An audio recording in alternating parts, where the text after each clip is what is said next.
Yeah, so let's do a few questions, all right? Yeah, you can post them here. I see Nicolette's already doing that. I'll answer your questions. And I also have a few here on my wall, super long. You guys are posting, you're posting me questions like this long. So I'll read some of them and we won't go through every detail of it, but at least get to the meat of the question. But let me answer a few that you guys are posting here. So you ready? Nicolette already has a question here. Hi, can you talk about nipple shields? I'm using them and I feel like my milk supply is lowering, but I have no other choice. Okay, so nipple shields can decrease milk supply when, here's the big thing, when the milk is not transferring through the shield properly, okay? So the thing is that your body's not going to know how the milk is coming out, whether that's through breastfeeding with a nipple shield or with a breast pump. You can you could stimulate and make adequate milk with any of those things. But if for some reason the nipple shield is not transferring your milk properly or is not allowing the milk to come out, then yeah, you could definitely have a decrease in your supply pretty quickly when you're not draining the breast. So super important. Here's the thing. The nipple shields are a great tool that you can use for multiple purposes, whether it's, you know, a baby that's unable to latch the nipple because the nipple's too flat or inverted, or there's been too much trauma to the nipple from, you know, nursing in the wrong position for a while. My computer is doing funny things, so if I turn blue, it's because of the screen here. There's many reasons why somebody might use a nipple shield. The problem is they're sold in Babies R Us or online, and just anybody just goes ahead and buys them. And you really need to be doing that with a lactation consultant or some kind of an evaluation so that you can make sure that there's proper milk transfer with the shield, okay? The thing that I'm gonna say to you is that often I'll have moms come to see me for consultations and they're using a shield that was given to them in the hospital because, I don't know, the nurse, the lactation consultant felt that they needed a shield. And they might have needed a shield. However, they're using a shield that's too small. And so the rationale behind this is that the shield, the baby's mouth is small, maybe the mom's nipple is small, and so they're giving them those really small shields. And what I've noticed is that with a small shield, you're not drawing enough of the nipple into the shield. You're not drawing enough of the areola into the shield. And so, yeah, baby's essentially sucking right on the tip of the nipple, which will, you know, interfere with the milk transfer. So that's the first thing to look at is the shield fitting you properly? Is the baby still getting a good latch? So even though you have a shield, you need to make sure that the baby's still coming to the breast with an open mouth, that you're hearing swallowing, that you're paying attention to all those same cues that you would do without the shield. So it's kind of a yes and no, Nicolette. If you don't use the shield and you need it, then obviously you're not going to be able to latch. If you use the shield and it's done improperly, it can decrease your supply. It is not the shield, it's the incorrect use of it or the incorrect fit of it.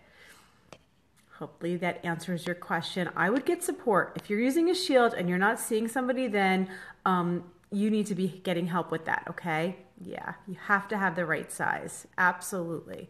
Absolutely. Okay, great. So let's move on here. Let's see here. Okay, yes, happy Thanksgiving to all of you too. Happy Thanksgiving. I just got done saying I'm going to be cooking, and my turkey is not completely defrosting. I don't know what to do. I kind of, like, we have this gigantic turkey and we bought it frozen. I got a free one from the ShopRite for spending a lot of money in the supermarket, which I do.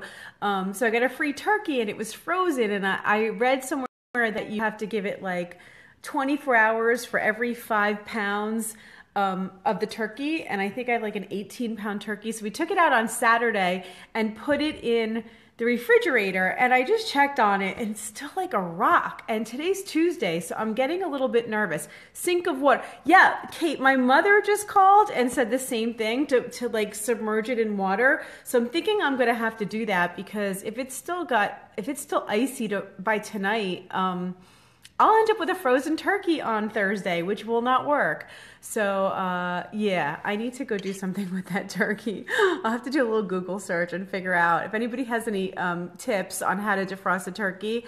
Yeah, I need some help with that. Cold water. Yeah. Oh, yes, Lucky likes that too. All right, awesome.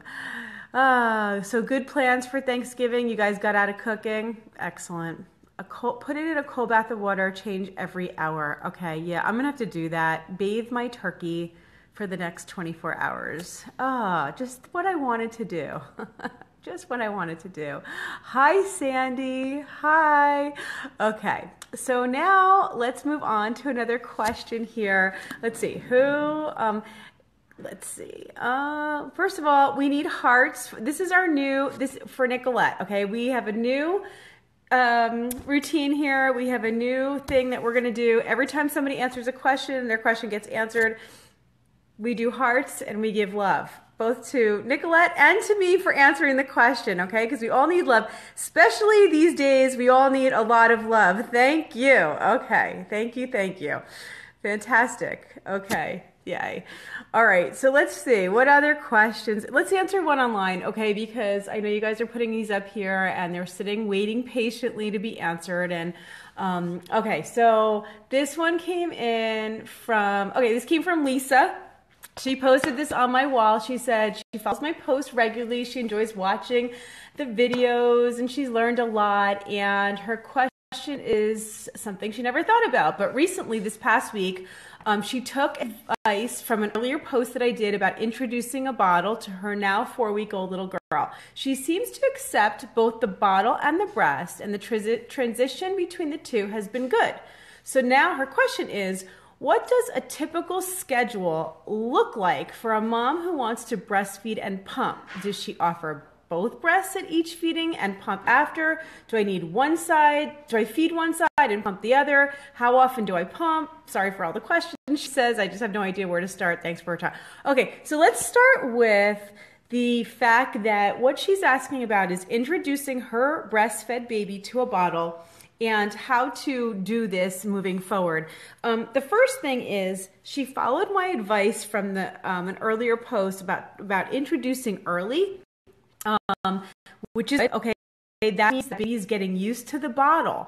However, now she's saying the baby is 4 weeks old. How does she incorporate bottle feeding every day, every feeding with breastfeeding? And that's not exactly that is not what I recommend. Okay, so for those of you guys who have watched my classes or know from the past, I recommend introducing the bottle early on within the first week or two, as long as the baby's latching well, you're not using a shield, there's no issues, you're not having any problems with your milk supply, everything's going well, you could start introducing the baby to a bottle. But that's small amounts. We're talking like a ½ ounce one time a day, just to keep the bottle going until the point where you can start to supplement the baby with breast milk through a whole feeding.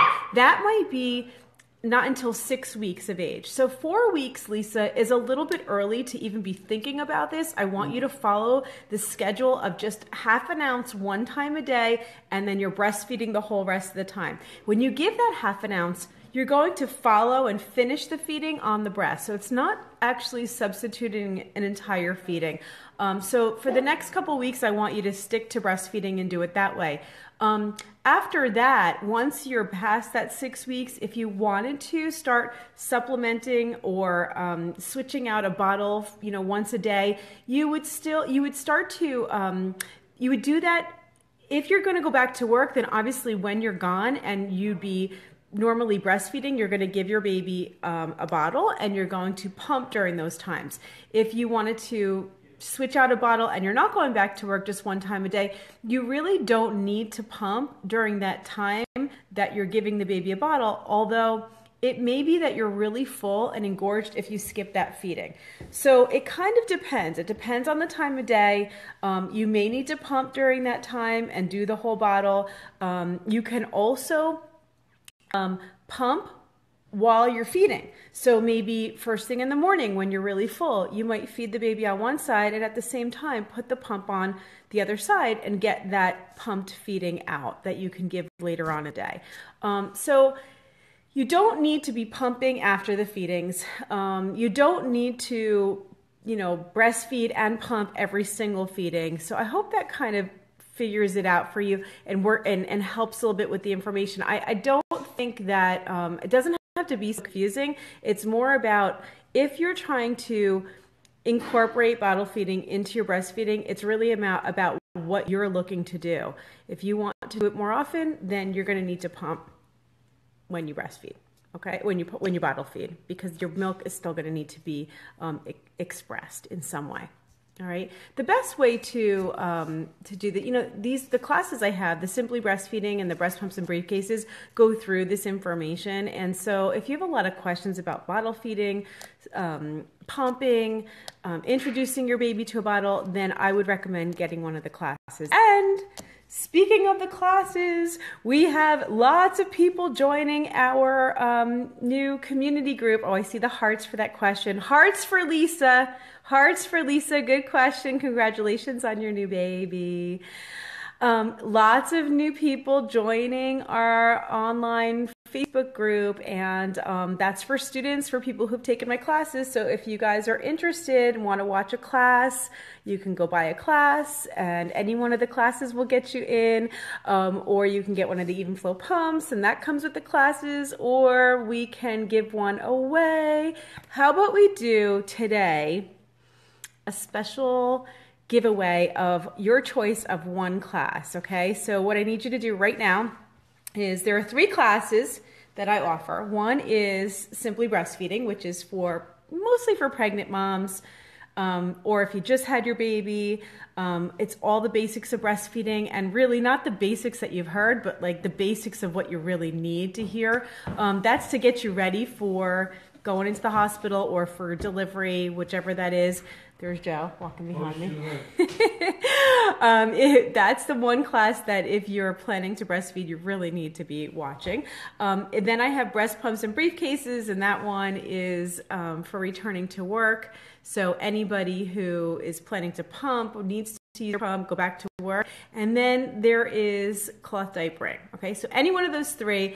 If you want to just win one of those classes, I'm going to give one away right now. So just comment right here, tell me which one you want to win, and then someone will win one of the classes, which comes with entry into my private Facebook group. Okay, so go ahead and put that down, and love to see some of you guys there. All right. Oh, is Joe putting up links?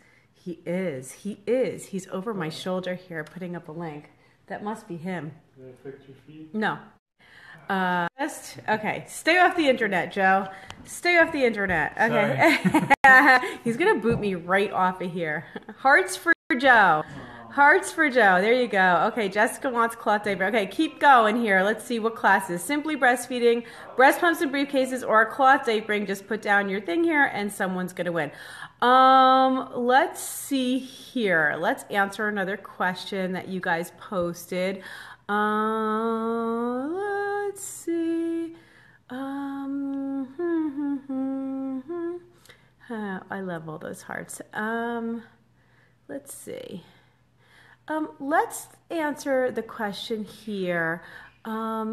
Giselle has a question. Can you talk about blisters on the lips? I'm assuming your baby's lips. My newborn has blisters on both top and bottom. She had her tongue tie fixed. Does it hurt her? Am I doing it wrong? Okay, what am I doing wrong? Or am I doing wrong? Okay, blisters on the lips can happen from sucking, okay? And it doesn't necessarily mean that the latch is wrong because you see those sucking blisters, okay? What I would recommend is you've had the tongue tie fixed, as long as you're not having pain when the baby's latching, and also the baby's coming to the breast with a nice wide open mouth, just check out once the baby latches that their lips are flanged out. So their lips are out both on top and the bottom. And then hold the baby close to the breast so that their chin is buried into your breast tissue, that their head is slightly extended. Make sure that your positioning is really good, Giselle. And then as far as the blisters, that's kind of a normal thing that can just happen. It's not hurting the baby. It's not doing any damage to the baby, but they can get blisters from sucking. It's sort of like on the inside rim of their mouth. When it's associated with painful latch, when it's associated with insufficient milk transfer, when the baby's not gaining weight, then it could be a latch issue. But if all those things are doing fine, I wouldn't worry about it at all. I wouldn't worry about it, okay? Good job. Hearts for Giselle. Hearts for Giselle. Good question. Okay, you guys putting down your classes here? Let me take a look. I got to scroll all the way back down again. Yes, okay. Yeah, Joe works in the office with me, so he's kind of like, oh, you went live. I didn't know. Would have brushed my hair. Ha ha. I'm joking. Joking, Joe. So Joe works in the office. Yes, I'll show you his messy desk. There's his messy desk right there. Okay, yeah. My desk is worse, and I'm not going to show it to you. I'm not going to show it to you because it's way worse. Okay, let's go. Let's ask another question, answer another question here. All right. Becca. Okay, let's see if I can. Oh, good. Okay. My baby is 2 months old, and it seems like he's always fussy at night. It's almost like his belly hurts. The only thing that calms him is breastfeeding. Then sometimes he will just throw everything back up, even though I burp him in between his cluster feedings. Okay. So here's what's going on. There is a time in the evening when babies tend to just cry more. It's a fussy time. We call it the witching hour. And it's that like dinner time, evening time, when the babies tend to get more cranky. They're crying more often. And they're also cluster feeding because your supply is lower in the evening, although the milk is fattier and richer. So it's very important that the baby gets that milk. It's just that it's not large quantities. And you'll see that. You'll feel fuller first thing in the morning or earlier in the day. And then as the day progresses, you'll notice that you'll feel less full, okay? But that milk is still important. It could be that the baby, you know, when the baby sucks a lot and is just, when the baby's sucking a lot, but also when the baby's crying. When they cry, they swallow a lot of air. So sometimes if a baby's been crying a lot, you need to burp the baby before you can even latch the baby. You need to stop the baby from eating and actually burp them frequently. But if there's a lot of crying, they tend to swallow a lot of air when they're crying. So it could be that's what's happening, is that the baby's just swallowing a lot of air. You're not getting those burps up. And, you know, one of the problems is the crying causes the baby to swallow air, but the crying also makes it really challenging and difficult for the baby to burp. So it's kind of, you got both things going on. It's important to find ways to soothe the baby, which I usually hold the baby under their jaw and I move them up and down and shush in their ear like this so that they're kind of facing, I don't have my doll here, but they're kind of rested on my hand. He's listening to me. He's going to come watch. He's going to come running up with the doll. I can hear him going in the closet. He's eavesdropping. I'm just going to put my hand out like this. Working. Where's the doll? Ah, isn't he the best? You're funny, Joe. Okay. What? You're the best. Okay, so let's show everybody how you burp. Okay, so this is what I'm showing you. Okay, so this is how I don't usually burp a baby like this at all. Okay, I don't like the padding at all. When you pad a baby, what winds up happening is that the baby will tense up, and that tensing actually prevents the baby from burping. So the best way that I've found, especially with a newborn or the first 2 months, okay, is to put your fingers, now you're putting your thumb and your forefinger under the baby's jaw, not around their neck, if you can see, not around their neck. It's under their jaw, not on their mouth because they'll wind up sucking on your fingers, but under the jaw. And then you take your pinky and you put it under the baby's hand, under the baby's arm like this, okay? That's gonna stabilize the baby's head and neck together. Then you take your other hand and you grab the baby underneath their bottom, okay? Hold their baby here and then lean the baby forward so the baby's not straight up because they can jerk themselves and fly backwards like that. You want to lean them forward, plus that pressure on their diaphragm from your hand, okay, is good to put a little pressure on their diaphragm. So their body weight resting there, okay? And then you take the baby and you just gently go up and down, up and down, up and down. I don't know if you can see what I'm doing. Up and down with the baby. If the baby's crying, what you can do is shh, just shush in the baby's ear while you're going up and down, and you will feel the baby burp, okay? This gets the burp out so much faster than, okay? This makes the baby tense. This makes the baby relax and wakes them up, okay? And gets them to actually burp. You have to think about when you need to burp, nobody needs to pat you. You need to relax, and that will help to relax the baby. If the baby's been crying a lot, doing this with the baby and shushing, okay, will get the baby to stop crying and usually burp out for you. So I think that's what's going on for Becca here. And just realize that that time of the evening is the witching hour, and babies tend to, let's see, she said, yeah, okay. And even though I burp him in between his cluster feedings, you may need to be burping more. The fact that the baby's throwing up everything is probably because there's still air there, and you're not getting the burp up. Or the baby's just feeling so unable to soothe themselves that all they're doing is wanting to eat, and that's the cluster feeding, and just eating a little bit more than they need, which is fine if they throw that up. So the main thing that you need to do is you do that with your daughter all the time, and she loves it. Great, Kayla. Yeah, they love it. Anybody who's never tried this, you've got to do that, okay? Yeah, I think that the main thing is just knowing that this is just the time when they're like that. Your baby's 2 months old, Kayla, and it is going to change. That fussy period, it starts around 2 weeks past the due date. Okay, so for babies that are born on time, you'll see it around 2 weeks of age. For babies that are born early, it may be 3-4 weeks, or whenever 2 weeks past the due date is when the fussiness begins, and it peaks around 6 weeks past the due date. So just expect it to get worse and worse, usually in the evening. My first daughter was horrible like that, just for those first couple of months, maybe the first 2-3 months, and every night at 7 o'clock, like on the dot, she would scream her head off. No matter what I did, I would try to feed her. It didn't matter. She just wanted to cry. And then the rest of the day, she was great. So it was just that timing. And babies just have immature brains, and those first few weeks, they have a really hard time soothing themselves. So just know that it is going to pass. It is going to pass. But movement really, really does help. Okay, good. Try it tonight. I'd love, Becca, let me know how that goes for you, okay? I want to hear back from you. Hearts for Becca and baby here, okay?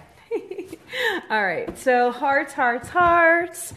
Let's see who else we've got. Okay, I'm going to scroll through. Okay, Nichelle. This is an interesting question. Let me read it as we're doing this. Okay. Is it true that your body produces a protein that stops production of milk, breast milk, after 4 hours of not feeding or pumping, and this will hurt your supply? I ask because I would like to sleep more than 4 hours at night. Okay. So, Nichelle, there's not an actual protein.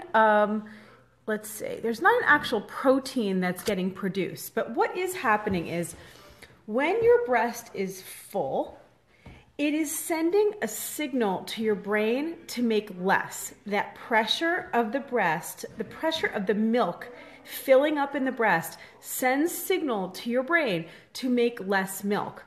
When the breast is empty, there is a signal that is sent to make more milk. So this idea of waiting till your breast is nice and full to feed or to pump actually accomplishes the opposite of what you're trying to do, okay? If you want to make more milk, then you want to feed frequently or pump frequently so that your breast is constantly empty, okay? So this idea of, if you waited 4 hours, if there's something about that 4 hour mark, then your body will make less milk. Not necessarily. It all depends on your breast capacity, how much you're actually making, how much your baby actually needs to eat. And it could be that if your baby's sleeping those 4 hours at night, and then that might be actually what you need to be making. So I don't think you have to, you know, at the 4 hour mark, you need to wake yourself up. It all depends on your baby. See, with these short questions, it's hard for me to get a full answer because I don't know how old your baby is. And so if your baby is, say, over 4 weeks old, your nursing is going well, your baby's gaining weight, there's no problem, and you want to sleep 4 hours at night, and that's what your baby's doing, then by all means, go ahead and sleep 4 hours at night.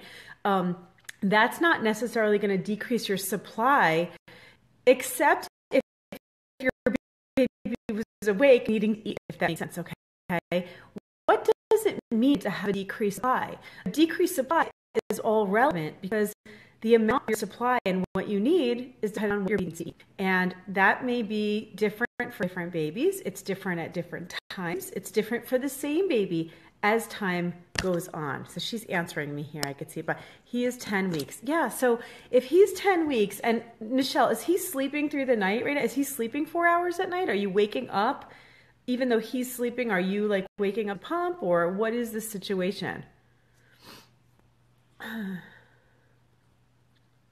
Nicolette said she just burped the baby like I demonstrated, and it worked so nicely. Yeah, isn't that amazing? It's a great trick. One of my little tricks here. I'm going to do a whole video on burping. We should do a whole video just on how to burp baby because nobody ever teaches us that, right? They teach you that. They teach you that, and that doesn't work. So Michelle, I don't know if your baby's sleeping at night. I think you might be typing, but if your baby is sleeping 4 hours a night, just follow your baby. Yes, 6 hours. Yeah. If your baby's sleeping, your baby's 10 weeks old, and you want to sleep, obviously the baby's getting what the baby needs during the day. And during the times that you're feeding, I would follow your baby's lead. If you want to get up after 4 hours and breastfeed and pump just to have a little extra milk, you can do that. But if your baby's sleeping, you can sleep. If your baby's gaining weight and sleeping, totally fine. Okay, great. Excellent. And it keeps it keeps cutting out. You know what, Kate? My connection is weak. My kids are probably on Snapchat or their internet, or they're doing their homework. Hopefully they're doing their homework. Oh, yeah. The girl, what? A little one with me, so it's not her. All right, can you tell Jade? I did already, but... All right. Is it better, you guys? Is it any better, or is it still cutting out? Yeah, it may be our internet. It may be our internet. Let's see if I can do anything about it. I don't think I can. I think if I try to do something about it, yeah. All right, is it any better now? It's still saying it's weak. It keeps kind of coming in and out. I would see if Jade's on the internet. Okay. Yes, it's better. Yep. Yeah, does it mean yes, it's better, or no, it's not better? I don't know. All right, let's do hearts for Nichelle. Hearts for Nichelle. It's better. Okay. Yeah, someone was on the internet. Someone was on the internet. Okay. You see, you think it's hard to have a baby. I'll tell you right now, this is the easy time. Is Talia there with you? Talia, you want to come say hi?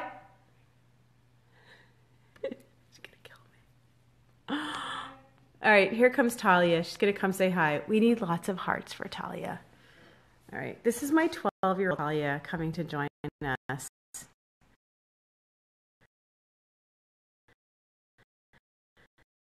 It's clear. It's clear. It's not pink. Maybe tall. I think it's going to copy right now. You're not on the internet, right? Is your sister? Probably. Uh-huh. All right. Well, tell her to get off the internet. Thank you. They're giving you hearts, Tal. Love to you. All right. Let's see here. Any other? We have more questions online. I'm going to answer somebody else's questions so we can get to it here. Okay. Oh my gosh. This question is so long. All right. You guys have to, let's see. All right. Hi, Shari. Need your help. This came from Starine. Pretty name. My daughter is 3 months old, exclusively breastfed. She's gaining weight slowly. She was 6 pounds, 13 ounces at birth and currently weighs a little over 10 pounds at 3 months old. Sometimes with stalled progress, she only gained 6.5 ounces from her 2 month to her 3 month, and her doctor likes her to gain at least 1 pound per month, which led me to being intentional about feeding her 8 to 10 times a day instead of on demand, as per doctor's advice, and it worked, and she gained 11 ounces in a week after that started. However, I've noticed that when she feeds, she never wants off my breast, even when I see that she's not actually feeding, just sucking for comfort. The feedings last about 15 to 20 minutes. The only time she stops feeding on her own is if she falls asleep, and even then, sometimes she'll wake up and cry for my breast, but not be feeding. It's the same thing with bottle feeding. I usually give her 6 ounces per feeding from the bottle, but she cries after that is all gone. I've tried giving her more to see if that's the issue, but she just spits it up from gorging. The other thing I've tried when she does this is giving her a pacifier, and that usually calms her down until the next feeding, which makes me think she's not hungry and just wanting the comfort of sucking. Could it be that she's actually still hungry? I'm not sure how much she gets from my breast, but when I pump, but one pumping session usually yields anywhere from 4 to 6 ounces from both breasts combined. Should I get a baby scale? I'm sorry to bombard you with these questions, just to know where else to ask. Okay. So lots there. Okay, 6 ounces is, yeah, who just said that? 6 ounces is so much. Yes, it is. Yes, it is. Very good. Kate, you and I are on the same page always here, Kate. Okay.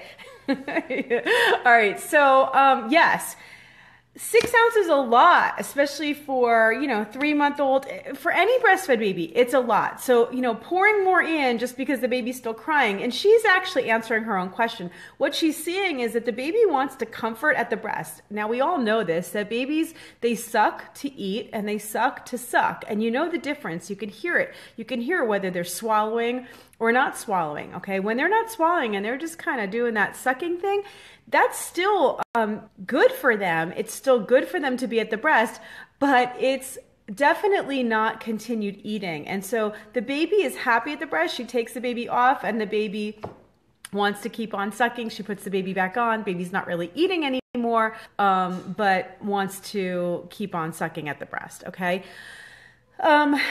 Yes, isn't 1 to 1.5 ounces per hour not fed? Yeah, that's about an average, okay? So if the baby's going, it depends on how long the baby's going between feedings, but like if they're going somewhere between like a 3 to 4 hour feeding, 3 to 4 ounces is, at the like really the amount that they'll be eating. 4.5 maybe, depends on the baby. But to do 4 to 6 ounces and then feed the baby 6 ounces in a bottle and then think that your baby needs more, that's not the answer.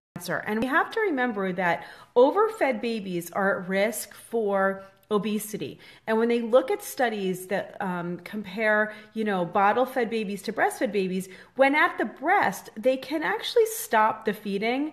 They can keep on sucking, but they don't actually get milk out. With the bottle, they're unable to do that. When the bottle's in their mouth and they're sucking, even if it's just for pacifying, the milk still pours, and it pours down their throat, and they need to keep on eating. So it's very important, especially with bottle feeding, to make sure you're doing paced feedings, that you're sitting the baby up, that you're watching the amount that's going in. You're not just pouring the whole thing down their throat. They need to be able to control those feedings a little bit more and slow down. When we see babies at risk for obesity, the studies have shown that regardless of whether it's formula or breast milk in the bottle, their risk is there. So it's very important to do that if you're bottle feeding, or if you're leaving your baby with someone with pumped milk, to make sure that they're slowing down those feedings. Kate's saying her daughter at 1 year old was only taking 5 ounces even then.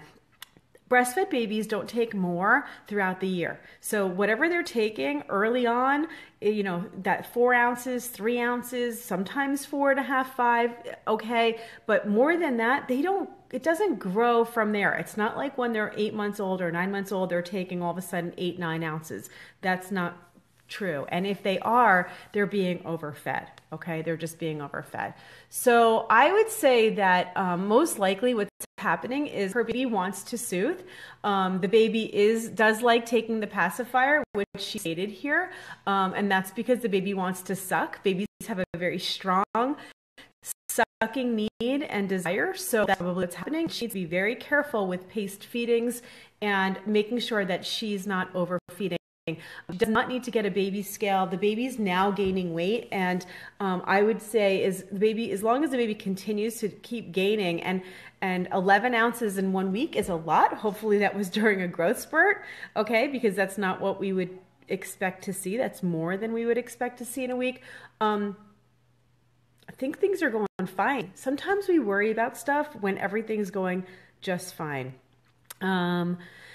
So how do you know if the baby's at risk for obesity? When we talk about bottle feeding, okay, that's really it, Kayla, is what I was referring to. Obviously, there are other risks for obesity, and family history has something to do with it, and later on, lifestyle and all those other things. But when we're talking about infants, we're talking about overfeeding infants, which is really something that is very hard to do when the baby is sucking at the breast. The baby learns, and those parts of the brain that tell the baby when they're full, those parts get trained when they're eating at the breast, and they're able to control the feedings themselves.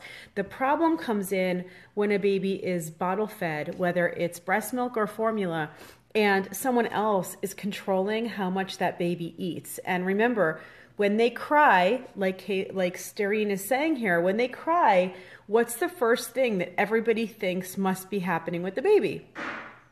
The very first thought is they must still be hungry. Feed them more. So you feed them more, or someone feeds them more, and then, yeah, you can feed that baby enough to get them to stop crying. Where they're so full, they can't cry. Where they're so full, they go into what we call milk coma, okay? But that's not healthy for them, and that's not what you want to do, all right? So feeding them till they stop crying is not the answer. Understanding what's hunger and reading your baby's signs, that's the answer. Paced feedings, okay? Paced feedings. Yay, hearts for Starine. We're going to have to go on here and tell her to watch this, okay? We'll all have to go back on here and tell her, go watch the stream from today so she see her question got answered. And that way she knows how to take care of her baby. Let's see. You worry all day, Nicolette, worry all day about weight gain. Baby's 3 weeks old and goes tomorrow for recheck because he is still below his birth weight. I hope my selfish desire to only breastfeed my baby is not harming him. Okay, so first of all, your desire to breastfeed is not a selfish thing, Nicolette, okay? You may be happy breastfeeding, but let's not forget that the reason that you're doing this is for the baby, okay, for the baby. And the fact is that, the fact that the baby's still below birth weight was still below birth weight. What kind of a delivery did you have? I'd like to know that, Nicolette. Did you have a vaginal birth or a C-section? I'm going to wait for a second, let her answer this question, because I want to know what's happening with her. If you had a C-section, the baby may have lost more weight after the delivery than typical, or what would have happened had you had a vaginal birth. If you had a vaginal birth, then we need to understand you had a C-section. Okay, now how did I know that, Nicolette? Let's talk about this for a second, because this is something that probably no one's going to explain to you, but when I talk about it, it's going to be like, oh, that's logical. Okay, hold on, my camera's falling over here. Okay, so when a baby is in the belly, in the uterus, okay, they're swallowing amniotic fluid the entire time, okay? Then the baby's born, and when the baby's born, they are peeing out what they swallowed during that time in utero, okay? So those first few days, when that baby's losing weight, what they're losing is fluid, amniotic fluid, not fat, okay? You don't have a lot of milk, your baby doesn't need to drink a lot, that's not how it works. What they're peeing initially is amniotic fluid, not what they're taking in from the breast. When your baby is born vaginally, the baby is squeezed through the birth canal for delivery. And fluid is coming out of every orifice of their body, okay? Through their nose, through their mouth. You'll see it. If you watch the birth, you'll see fluid comes out of their mouth. All that fluid gets expressed before they are actually born, and then they're weighed, okay? And that becomes their birth weight. And then over the next few days, they continue to pee, and then they actually, end up lower than their birth weight, right? And then they say, okay, 2 weeks to regain that birth weight. Now, when the baby is born by C-section, think about this. The baby's still swallowing all that amniotic fluid, but then when the baby's born, there's no squeezing that occurred. There's no squeezing. So the baby's born, and they're born with a lot more fluid in them, or more fluids than we think of them like they're juicy, okay? They're born very juicy, where they may be suctioning a lot. They're doing a lot of things to the baby to get those fluids out that would have come out had the baby been squeezed through the birth canal. Now, the problem is that they weigh the baby before they do all that. So the baby has all these extra fluids from not being squeezed. The baby's weighed, and the baby loses a lot more weight, and their birth weight looks higher than it would have been had they been born by vaginal delivery, right? So typically when someone says to me, baby's 3 weeks old, it still hasn't gotten back to birth weight, although my nursing's going fine, my milk is in, the latch is good, I hear the swallows, all of it's good. The baby's peeing and pooping. I don't know why. 2 things could be happening. One, it could just be the baby needs a little bit more time because the baby was born by C-section and their birth weight was off, maybe by 5-6 ounces, which would have been lower had been born by vaginally. Or you may be making a lot of milk in the beginning, and if you're really, really full and you're switching sides too much too soon during the feeding, then what can happen is the baby's not ever getting to the fatty milk. So my advice to you is to watch your baby's wet diapers, Nicolette, okay? Watch your baby's wet diapers. Make sure the baby's got nice yellow seedy poop. And then if you're really full, what I would do is try to feed completely on one breast at one feeding, and then completely on the breast at the next feeding to get all that nice fatty hind milk out if you're feeling really full, because switching sides soon could be causing the baby to not get back to birth weight, even if you're getting those nice wet diapers. Okay, so that's kind of a quick explanation of it, but hopefully that kind of leads you on to another path here. You may want to watch Simply Breastfeeding. It's still not too late to watch that for you, which gives you even more information about that, all right? But yeah. More hearts. I just eased your mind so much. Thank you, thank you. Baby is wet and poops well and sleeps well. No problem, okay? Excellent. See, a little bit of knowledge and information. Unfortunately, no one's telling you this. They're just looking at the scale. But if the baby's peeing, pooping, you had a C-section, all these things are kind of falling into place. I would just keep doing what you're doing. Stick to one side. Get that whole feeding out of the one side. Maybe just finish on the other side. But don't try to even out the feedings just now, okay? Not yet. Yeah. So hearts for her. Good luck to you, okay? You're so, it's just starting, but hearts to you. Hearts to you. Okay, let's see. Yeah, yep, and everybody's kind of commenting and saying the same thing here. Okay. Currently pregnant and plan to breastfeed. Question, how I know when to birth the baby without, okay. Kimberly, there's no embarrassing questions here. Let's answer your question. Okay. You should already know this, but we should all know everything, shouldn't we? Can't we say that about everything? I already should know this. I don't know. How many of you have learned something from me that's so basic and you think, okay, I should already know this, but I didn't know this. I felt that way when I had my kids, okay? So I was delivering babies. I was a midwife. I was a labor and delivery nurse for years and years and years. He's listening to me. I learned something from her every single day. Not just about babies. He's so sweet. He's so sweet. It's true. Yeah. Yeah. She's saying, I should already know this. And how many times do we hear that? Well, let me tell you one thing. I wish we had the experts. Well, the expert she is, and the man behind the expert I am when we had our babies, because we didn't know a lot. We didn't know a lot, and yet I had a lot of experience, but not in breastfeeding. And unfortunately, these are the people you're dealing with, are the nurses, the midwives, the doctors, the pediatricians. Yeah, and let me not discount what you knew. You learn from a textbook is different than learning from life, whether it's parenting or business or whatever, right? Absolutely. There's nothing like going through it. There's nothing like going through it. And it was a huge eye-opener for both of us, right?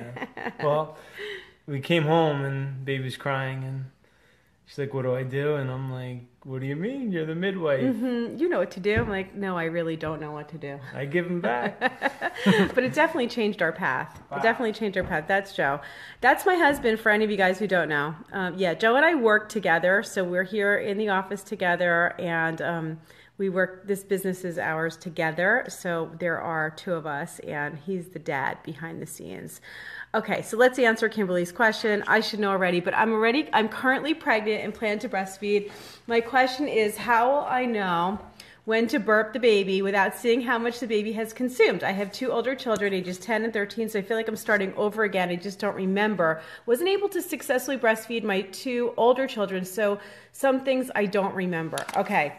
Excellent question, Kimberly. And I'm going to start off by saying, please, please, please go order Simply Breastfeeding. And I'm not saying that to sell my class. I'm saying that to help you with your breastfeeding journey. Okay, because what's going to wind up happening is you're going to have all this information available to you that you didn't take advantage of before you had your baby. And then afterwards, you're going to be asking me all these questions that could have done. Okay, so you want to start off right. Make sure you're getting educated. And Simply Breastfeeding, you watch it from home, take an hour, and you will get a lot of really good information. So basically with burping, there are ways to tell that your baby needs to burp. Okay. One of the ways is the baby starting to fall asleep at the breast. It has nothing to do with how much they ate. It has to do if they swallowed air. And that could be like within the first 3 seconds of them feeding. You could have a forceful letdown and all of a sudden the baby's just gulped too hard and needs to burp. Okay, so one thing is they're either falling asleep at the breast or they go from that positioning. I'm going to use a doll again. Okay, baby's nursing, okay, and the baby gets nice and calm and still. And you'll see that they're very calm while they're nursing. Then all of a sudden, the baby like does this like wiggle of the arm or an arching of the back or a little bit of a pulling, or they start to move their body around. When they do that, okay, that's a sign the baby probably just swallowed air. Take your baby off at that point in the position that we showed you before, okay? And then up and down, up and down, up and down, quick burp, and back to the breast, okay? You may need to do that like several times during the feeding, and I don't know how much the baby's eating. How can you ever tell? If you were supposed to know, you'd have a little gauge on your breast telling you like how much. Oh, an ounce just went out. None of that matters. You watch the baby. When the baby does that little wiggle or that pulling, the pulling on and off, or the baby's falling asleep and you know it hasn't been that much food going in from the amount of swallows, it's probably because they swallowed a big air bubble. It's making them feel full, even though they really are not finished. They get the burp out and all of a sudden they're hungry again. Okay? So Kimberly, good question. Addie's telling you she watched it and it was gross. Okay, did I lose you guys? Can you hear me still? It just happened. I don't know what it was. Okay. All right, can you guys hear me? All right, yeah, okay. So, yeah, Kimberly, that's what I would say to you. What? You're breaking Facebook. I'm breaking Facebook, Joseph. Yeah, sure. Sure. So, yeah, very good. Good luck, Kimberly. Make sure you watch the class. And then you can also, once you watch the class, you can come join us in my private group, okay? And then you can ask questions. It's very choppy. I'm sorry. I don't know. It's the internet. It's the internet. I think we have to say goodnight because the internet is no good. Nobody can hear me. Give it a second and see if it works. Let's give hearts to Kimberly. Hearts to Kimberly. Hearts to Kimberly. Kimberly. Okay. And maybe I'll have to do some sign language here or something because I don't know if you guys can hear me, actually. We're going to sign off because I think I'm not actually getting, yes, there's your hearts. Let's sign off and say bye for tonight, and maybe we'll see each other before the holiday. If I don't see all of you, please come join me on my Facebook page. If you guys are, any of you have taken my classes, please make sure that you're signing up for the private group. And if anybody wants to take a class, please go ahead and then if you want a class, I'm going to give one away during this live stream for somebody on the live stream. You just like the post and tell me which class you want to in. Okay? What? Yeah, it's very choppy. They can't hear me. Oh, maybe it's better now. I don't know. Okay, I'm going to say goodbye. We'll talk soon, all right? And I love you guys all very much. Mwah. Have a wonderful Thanksgiving if I don't see you. Bye. Bye.